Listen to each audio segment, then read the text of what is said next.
There's a kingdom of lightness, of light, and there is a kingdom of darkness. And if you don't know your why, if you're not grounded in the Lord, the world will ground you. The world will tell you this. They will tell you your identity, and it'll probably have a whole bunch of letters with it. They'll tell you who you are. They'll tell you what you can't be, what you shouldn't be, why you can't. They'll also tell you what your morals should be. They'll tell you what your values should be. They'll even tell you what your family should look like. They'll tell you all of those things. When you go to school, they're going to ask you what your pronoun is. When you go to work, they'll tell you what your morals should be, what your limits should be. And they'll even describe what an appropriate family is. But here's the thing. If you follow God, and if you've been saved by the grace of God through Jesus Christ, there's a kingdom of light. And that is Jesus. And in John 1:1, in the beginning was the Word, and the Word was God, and the Word was with God. You want to know what? He was creator.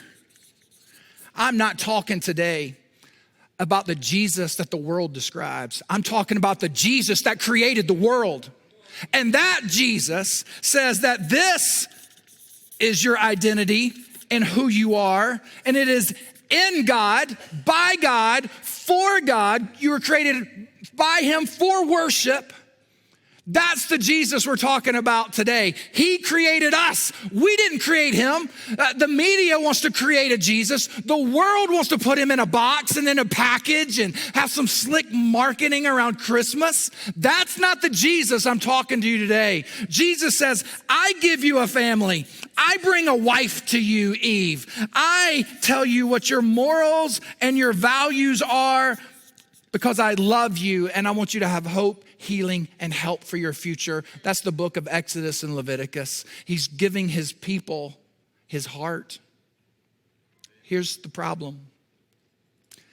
This dark world rejected His message.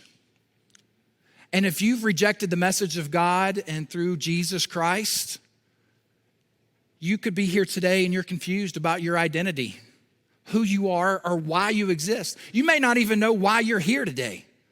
Well, let's just go to church, something we do, a box we check. That's just religion. That's not life change. That's not the relationship that Yahweh of the Bible, that almighty, a holy God, pure God wants for you or with you. That's not real worship. But here's what happened. God sent Jesus into the world to rescue it, to save it, and to bring it home. He sent Jesus for you and me, lost in our identity, lost in our morals and values and in our family, to bring us home for Him. But here's the problem. The world is also reaching out for you and me. And they're trying to pull you into their dark world. They're trying to pull you into their letters and into their acronyms and to all the things they have. They're trying to pull you. And this is a war. There is a war for your identity, your purpose, and your why. You need to know that these worlds are at odds for you. They're battling for you. And you've got to know your why. You've got to know your authority and who has the power. And if you've read the book of Revelation, you know that Satan has no power over God.